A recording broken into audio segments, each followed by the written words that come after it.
Hello guys, welcome to this channel and this is your course on blockchain technology.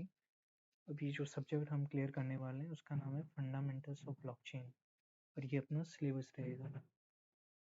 The unit 1 will cover the basics, the double spend problem, Byzantine generals, computing problem, public key cryptography, hashing and distributed system and consensus.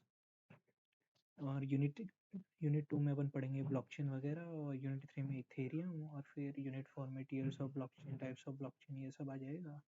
और unit 5 में हम cover करेंगे types of consensus. और ये जो syllabus है ये RTU based है, बट ये जो भी मेजर और बोर्ड्स हैं उसको भी कवर करता है. मैंने चेक आउट कर लिया, आप क्रॉस वेरीफाई कर लेना. But this course will cover all the fundamentals and basic regarding blockchain technology. तो चलिए शुरू करते हैं अपन यूनिट 1 से. So what is the unit 1? Unit 1 basics है अपनी. First let's see, go by the slide. और इस स्लाइड की मैं पीडीएफ डिस्क्रिप्शन में अवेलेबल करवा दूँगा, आप वहाँ से चेकआउट कर सकते हैं. और ये कोर्स शॉर्ट रहेगा और आपको पॉइंट टू पॉइंट रहेगा ताकि आप मैक्सिमम मार्क्स स्कोर कर सको एग्जाम में. Let's start. So the course is on fundamentals of blockchain and unit 1 basics. तो अपना कोर्स ऑब्जेक्टिव जो रहेगा पढ़ लेना, वैसे भी कोई काम का है नहीं. सिलेबस ये रहेगा, टेक्स्ट बुक्स ये रहेगी, पढ़ने की ज़रूरत नहीं है. और जो टॉपिक्स आज हम कवर करने वाले हैं वो है the double spend problem, Byzantine generals, computing problem, public की cryptography, hashing, distributed system and distributed consensus. तो डबल स्पेंड प्रॉब्लम क्या होता है? फिजिकल वर्ल्ड में ये पॉसिबल नहीं है क्योंकि अपने पास फिजिकल करेंसी रहती है, उसको आप डबल स्पेंड नहीं कर सकते. लेकिन जब डिजिटल आया धीरे धीरे तो ऐसा हो सकता है ना कि मैं डिजिटल मनी है मेरे पास, वो तो मैं कितने बार स्पेंड कर सकता हूँ. तो अपना बिटकॉइन है, ब्लॉकचेन है, ये डिसेंट्रलाइज सिस्टम है. तो यहाँ पे अपने पास पता नहीं रहता रिकॉर्ड्स का. ये मैं प्रैक्टिस कर रहा था आपको पढ़ाने के लिए. ये उसका हो गया. सिलेबस अपन ने देख ही लिया, छोटा कर देता हूँ. टेक्स्ट बुक्स वगैरह हो ही गई. तो ये बेसिक है, आप एक बार गो थ्रू कर लेना, पीडीएफ के आप पे कवर हो जाएगा. The double spending means spending the same money twice. Any of the transaction can be processed only in two ways, either online and offline. ये तो बहुत बेसिक है यार. The double spending problem is a fundamental challenge in digital currency and blockchain technology. It refers to the risk of spending the same cryptocurrency tokens more than once. अगर मेरे पास एक bitcoin है, मैं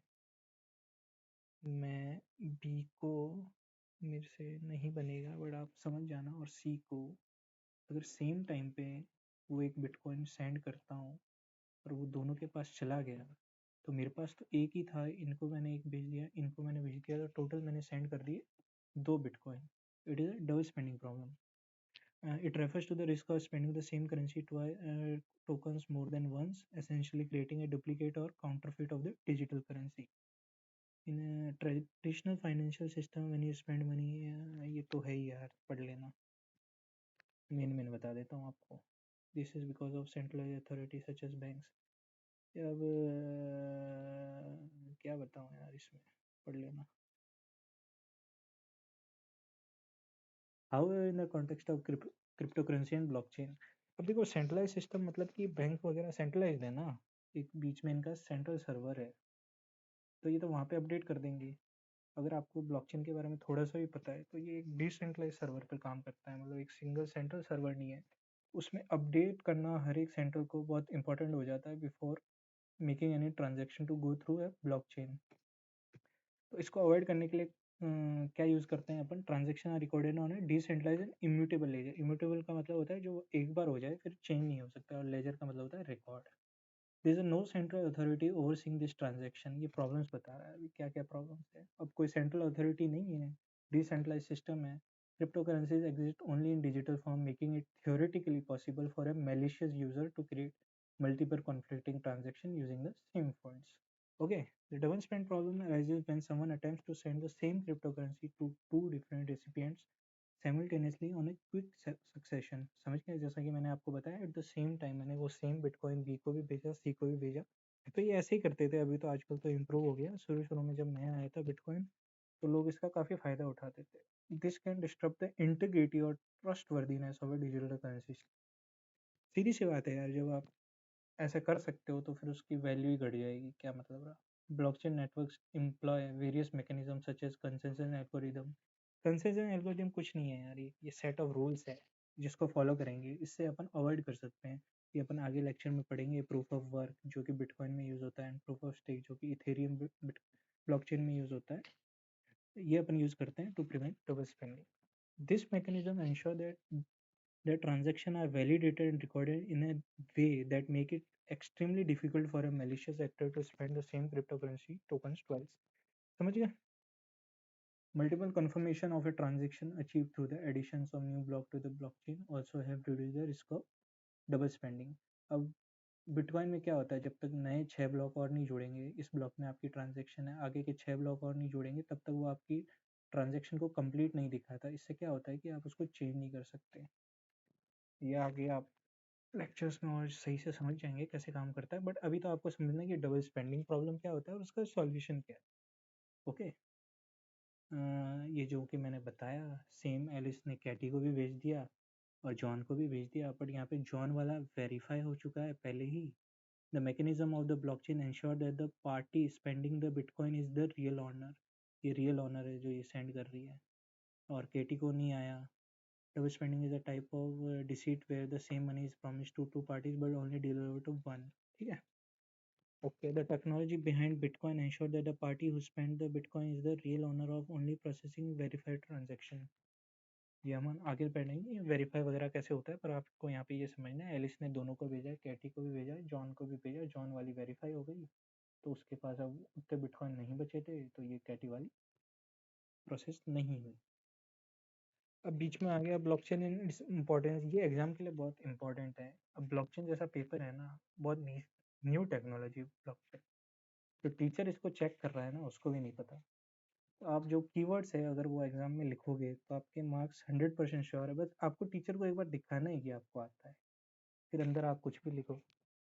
तो ये important exam point of view के लिए blockchain technology has gain significant important, ये तो नहीं लिखना। Key area where blockchain is making impact are crypto currency.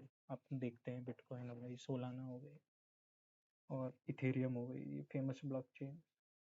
इसमें क्रिप्टो करेंसीज है वो कितनी फेमस है। Crypto the most well known application of a blockchain is a cryptocurrency like Bitcoin Ethereum. Blockchain provides a secure and decentralize, ये तो आपको लिखना ही है जहाँ पे ब्लॉकचेन आ जाए, decentralize ledger for recording transaction enabling digital currency to function without the need for traditional bank और इंटरमीडियरी। मतलब बीच में कोई चाहिए नहीं, आप डायरेक्ट पीयर टू पीयर भेज सकते हो। आपको ए टू बी भेजना है, नॉर्मल सिस्टम में क्या होगा, आपको बैंक को कॉन्टेक्ट करना पड़ेगा कि मेरे को इसको इतने पैसे भेजने हैं, तो आगे का हैंडल बैंक करेगा। यहाँ पे क्या होता है, किसी की जरूरत नहीं है, बीच में कोई बैंक वगैरह कुछ नहीं। और इसके एप्लीकेशंस कहाँ पे हैं, सप्लाई चेन मैनेजमेंट में है। Blockchain is used to improve transparency and traceability in supply chains. It allows companies to track the movement of products and raw materials in real time, reducing fraud, ensuring authenticity and enhancing the efficiency of supply chain process. Supply chain क्या होता है, raw material to final product, जो भी steps होती है factory से। अगर आप मान लो आयुर्वेदिक दवाई बना रहे हो, तो आप जड़ी बूटी लोगे, किसी खेत से उगाओगे, तो खेत कितना, अगर वो जड़ी बूटी ऑथेंटिक है वगैरह, वो सब रिकॉर्ड्स कर सकते हो ब्लॉकचेन के ऊपर, और आप उससे और वापस ऑथेंटिकेट कर सकते हो कि ये रियल है या नहीं। फिर वो फैक्ट्री में आएगी, फिर उससे दवाई बनेगी, प्रोसेस होगी, फिर फाइनल प्रोडक्ट बनेगा जो कंज्यूमर यूज़ करेगा। तो इन सब में वो ऑथेंटिसिटी प्रोवाइड करने के लिए बहुत यूज़फुल है अगर अप्लाई की जाए तो। फिर है स्मार्ट कॉन्ट्रैक्ट्स, आपने बहुत सुना होगा इसका। इथेरियम में ये यूज़ होता है, सॉलिडिटी इसकी प्रोग्रामिंग लैंग्वेज है। ये बस कोड्स होता है, सेल्फ एग्जीक्यूटिंग कोड होता है, इसको कॉन्ट्रैक्ट बोल देते हैं। Smart contracts are self executing contracts with the terms of the agreement directly written into code. Blockchain platforms like Ethereum enable the development of smart contracts which automate and enforce contractual agreements, reducing the need for intermediaries and improving contract execution efficiency। ये अपन आने वाले lectures में और clearly पढ़ेंगे। Identify verification, verify कर सकते हैं blockchain के थ्रू वोटिंग से, ये आप पढ़ लेना है। Importance of trust and security in blockchain transaction. अब ये तो मतलब बेसिक्स है, ये तो होना ही चाहिए, ट्रस्ट एंड सिक्योरिटी तो होनी ही चाहिए। Here's why trust and security are crucial in blockchain transaction, preventing fraud. Trust and security mechanism in blockchain prevent fraudulent activities, enabling decentralization, कोई भी सेंट्रल अथॉरिटी नहीं होना चाहिए, सबका नेटवर्क इक्वली होना चाहिए, एनहेंसिंग ट्रांसपेरेंसी, जो भी हो रहा है सबको पता होना चाहिए भाई। ये हो गया, ये पढ़ लेना आप, है ना। Privacy and control, smart contract जो अपन ने पढ़ ही लिया, फाइनेंशियल सर्विसेज, डेटा इंटीग्रिटी, देख लेना ये पॉइंट्स है। ये क्या है, how traditional system prevent double spending, ये वापस अपन डबल स्पेंडिंग पे आ गए, ये आप देख लेना। ट्रेडिशनल मतलब जो पुराने सिस्टम थे वो कैसे थे, सेंट्रलाइज अकाउंट होते हैं, ऑथराइजेशन वेरिफिकेशन होता है, ये पूछते नहीं है वैसे। ये आ गए अपन कंसेंसस पे, तो आप देख लेते हैं और आगे के यूनिट्स में इसका और इन डिटेल अपन पढ़ेंगे। Proof of work is a consensus mechanism. Consensus word है एग्रीमेंट के लिए, कि अब बहुत सारे नोड्स हो गए ना, डिसेंट्रलाइज सिस्टम है, हजारों नोड से बना है एक नेटवर्क, तो वो सब एक एग्रीमेंट पे कैसे है कि हाँ ये होना चाहिए, उसके लिए एल्गोरिदम्स होती है। तो प्रूफ ऑफ वर्क जो है बिटकॉइन में यूज होता है, is a consensus mechanism in blockchain where miners compete to solve a complex puzzle। तो यहाँ पे एक पजल दिया जाता है, जिसने पहले सॉल्व कर लिया वो नया ब्लॉक ऐड कर देगा ब्लॉकचेन में। The first to find a valid solution adds a new block, validating transaction and earning rewards. आपने माइनिंग सुनी होगी, बहुत फेमस हुई थी बीच में बिटकॉइन माइनिंग, तो वो यही था कि आपको प्रॉब्लम सॉल्व करनी है, आप नया ब्लॉक ऐड कर सकते हो, उसका कुछ रिवॉर्ड मिलता था।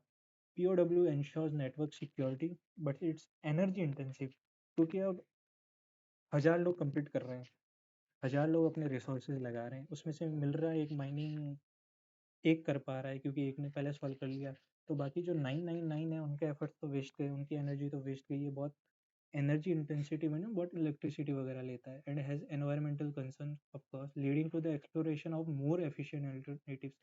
इसमें ये सब कमी थी, इसलिए अपने और अल्टरनेटिव क्या हो सकता है वो ढूंढने की ट्राई की। फिर इथेरियम आया प्रूफ ऑफ स्टेक के साथ। पहले Ethereum 1.2 proof of work he use करता था, जब इथेरियम 2.0 आया उसने प्रूफ ऑफ स्टेक लॉन्च किया। is a consensus mechanism in blockchain networks where validators are chosen to create new blocks and confirm transaction based on the number of cryptocurrency tokens they hold and stake as collateral। और इसमें यह है कि minor को अगर अपन choose कर रहे हैं, कोई नया ब्लॉक ऐड करने के लिए चूज कर रहे हैं, वो फ्रॉड भी तो हो सकता है, वो फ्रॉड भी तो कर सकता है। तो पीओएस में ऐसे बोला कि आपके पास कितने हैं, आप कितने स्टेक पे लगा सकते हो, आपके अकाउंट में कितने हैं। मान लो मेरे पास 20 इथेरियम है, मैंने 20 स्टेक पे लगा दिए कि मैं कुछ फ्रॉड नहीं करूँगा, अगर पाया गया कुछ फ्रॉड करूँगा तो आप वो 20 मेरे ले लेना। समझ लो आप, ऐसे ये काम करता है। POS is energy efficient compare to proof of work, of course आप सोच सकते हो, and aims to secure the network while reducing environmental impact. Validators earn, वहाँ पे माइनर बोलते थे, यहाँ पे वैलिडेटर्स बोलते हैं, earn rewards for their participation and can lose their stake for malicious behaviour. जैसा कि मैंने बताया, रिवॉर्ड मिलता है उनको पार्टिसिपेशन के लिए और उनका स्टेक जा सकता है अगर वो उल्टा सीधा काम करेंगे। नेक्स्ट क्या है अपने, ब्लॉकचेन सॉल्यूशन। ब्लॉकचेन क्या सॉल्यूशन देता है डबल स्पेंडिंग प्रॉब्लम का, ये इंपॉर्टेंट है। डबल स्पेंडिंग प्रॉब्लम अगर क्वेश्चन पूछा जाता है तो पहले आपका प्रॉब्लम डिफाइन करनी है जैसे नोट्स में है, और फिर आपको ब्लॉकचेन सॉल्यूशन देना है कि ब्लॉकचेन उसको कैसे सॉल्व करता है। तो कैसे करता है, decentralization. Blockchain operates on a decentralized network of computer nodes where there is no central authority overseeing transaction. Instead of relying on a single trusted entity like a bank to maintain a ledger and prevent double spending, blockchain transactions are verified and recorded by multiple nodes spread across the network। अब blockchain कैसे काम कर सकती है, सबके पास same same laser होता है, same transaction होती है, सबके पास सेम डेटा होगा, ए बी सी जितने भी नोड्स हैं उनके पास एक सेम ब्लॉकचेन होगी। ब्लॉकचेन क्या है, चेन्स ऑफ ब्लॉक। मैं आपको दिखाई देता हूँ ना, एक बहुत फेमस ब्लॉकचेन डेमो है, मैं आपको दिखा देता हूँ। एक्चुअली ब्लॉकचेन होती क्या है, ये होती है, इतने सारे ब्लॉक्स है ना, ये ब्लॉकचेन होती है। और ये एक दूसरे के साथ स्टोर कैसे होती है, ये नंबर 1 ब्लॉक है, इसको जेनेसिस ब्लॉक भी बोलते हैं। और ये नुआंस डिसाइड करता है डिफिकल्टी, हैशिंग वगैरह मैं आपको आगे पढ़ाऊंगा तब आपको ये पूरा क्लियर हो जाएगा ये वर्क कैसे करता है। अभी ये देख लो कि ये ब्लॉक है, ये एक ब्लॉक है, यहाँ पे कुछ डेटा होगा कि मैंने किसी को पैसे भेजे या किसी से लिए, ये सब डेटा इसमें स्टोर्ड होगा, और ये ऐसे बहुत सारी एक चेन बन जाएगी, ये एक दूसरे से लिंक्ड होगी। इसमें मैं कुछ भी हेरा फेरी करूँगा तो ये देखो पूरी लाल होगी पूरी ब्लॉकचेन, और इसके नेक्स्ट वाले सारे नोड्स खराब हो गए। समझ रहे हो, पता लग रहा है कि कुछ डेटा से फ्रॉड किया गया है, इसलिए ये इम्यूटेबल होती है। इसमें एक बार कुछ हो गया तो चेंज नहीं कर सकते। ठीक है, अपन कहाँ पे थे? हाँ, ये ऐसे होती है। ठीक है, इम्यूटेबल लीजिए। Second, once a transaction is confirmed and added to a blockchain, it becomes part of an immutable and tamper proof ledger. जो कि मैंने आपको दिखाया कि एक बार कंफर्म हो गई तो फिर चेंज ही नहीं कर सकते साहब। Transaction are grouped into blocks and link together in a chronological chain, जैसा कि अभी अपन ने डायग्राम में देखा था, with each block containing a reference to the previous one. ये जो रेफरेंस है ना, वो हैश का होता है। अब मैं आपको बताता हूँ कैसे। ये आप देख रहे हो प्रीवियस में, तो ये प्रीवियस हैश क्या है? ये प्रीवियस हैश है, ये हैश। ये जो करंट ब्लॉक का हैश है वो देखो आप, ये दोनों सेम ही होंगे आप देख। तो ये ऐसे एक दूसरे से लिंक्ड होते हैं, इसलिए ये इम्यूटेबल होता है। अगर मैं इसमें कुछ चेंज करूंगा तो पता लग जाएगा ये आगे वाला भी खराब हो जाएगा, ऐसे सारे ही खराब हो जाएंगे। Okay, got it. आ जाओ। Consensus mechanism. Blockchain network uses consensus mechanism agreement such as proof of work or proof of stake to validate and agree on the state of the ledger. कि स्टेट क्या होनी चाहिए अभी blockchain की, वो सब agreement पे आ जाते हैं सारे नोड्स यूजिंग कंसेंसस मैकेनिज्म। और कंसेंसस मैकेनिज्म बहुत सारे टाइप के होते हैं। Consensus ensure that all participants on the network agree on the order and validity of transaction. जो भी एक ट्रांजैक्शन हो रही है, लाइक ए टू बी, मैंने कुछ भेजा है ए नोड से बी है, उसको एक ट्रांजैक्शन बोलते हैं। उसकी स्टेट पे एग्री करते हैं सारे nodes using consensus mechanism. It prevents malicious actors from creating multiple conflicting transaction and double spending, right? ये सॉल्यूशन है। Transaction verification. When a transaction initiated it is broadcasted to the network for validation. अगर मैं कुछ भेजूंगा ना, मान लो 1000 nodes है, 1000 computer से एक नेटवर्क में, अगर एक कंप्यूटर ने दूसरे को कुछ भेजा तो वो सारे ही कंप्यूटर्स के पास वो हो जाएगा, ब्रॉडकास्ट हो जाएगा। तो आपको उसको वेरीफाई करना है कि ए बी को भेज रहा है, क्या ए के पास इतना बैलेंस है कि वो बी को भेज रहा है जितना। मान लो ए के पास 5 बिटकॉइन है और वो बी को भेज रहा है 6 बिटकॉइन, तो क्या ये वेरीफाई हो सकता है? तो ये नहीं हो सकता, पॉसिबल ही नहीं है। तो ये सारे उसको कैंसिल कर देंगे उस ट्रांजैक्शन को। ठीक है। For validation, nodes on the network verify the transaction by confirming that the sender has the necessary funds, जो कि मैंने अभी बताया, and ensuring that the transaction hasn't already been spent, कि वो पहले ही खर्च नहीं हो गए बिटकॉइन। ठीक है, वो भी कंफर्म करेंगे। Only valid transaction are added to the blockchain. जो ट्रांजैक्शन वैलिड हो जाएगी नेटवर्क के द्वारा, वही आएगी ब्लॉक के अंदर। मल्टीपल कंफर्मेशन, मल्टीपल हो गए। Economic incentivity, incentives. Proof of work में system like bitcoin miners are rewarded for their work in securing the network and adding blocks to the blockchain. Attempting to double spend would require controlling most of the network's mining power, which is economically impractical and expensive. अब मान लो आपको attack करना ही है network पे, मतलब मान लो आपको bitcoin पे डबल स्पेंड करना है, तो आपको माइनिंग करनी पड़ेगी, आपको माइन करना पड़ेगा। और मान लो आपको यहाँ पे डबल स्पेंड करना है कि अंशुल ने दिए 20 BTC। अब ये पूरा अनवैलिड हो गया, तो पहले आपको इसको माइन करना पड़ेगा, इसको माइन करना पड़ेगा, ये माइन होने में टाइम लेगा, फिर इसको भी माइन करना पड़ेगा। ऐसे जितने भी ऐड हो रहे हैं वो सबको माइन करते जाना पड़ेगा।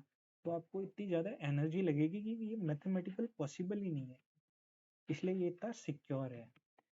Transparent and public ledger. Blockchain transactions are transparent and can be viewed by anyone on the network. This transparency helps detect and prevent double spending attempts, as any suspicious activities can be easily identified. Okay, ये तो आप समझ ही सकते हो यार। Attack vector वगैरह आता है नहीं, फिर भी आप किस टाइप्स के अटैक्स होते हैं? रेस अटैक होता है, फिनी अटैक होता है, वेक्टर 76 अटैक होता है। ये आप एक बार पीडीएफ में पढ़ लेना, ये पार्ट ऑफ सिलेबस नहीं है। तो अपन नेक्स्ट लेक्चर में पढ़ेंगे बेजेंटाइन जनरल्स कंप्यूटिंग प्रॉब्लम।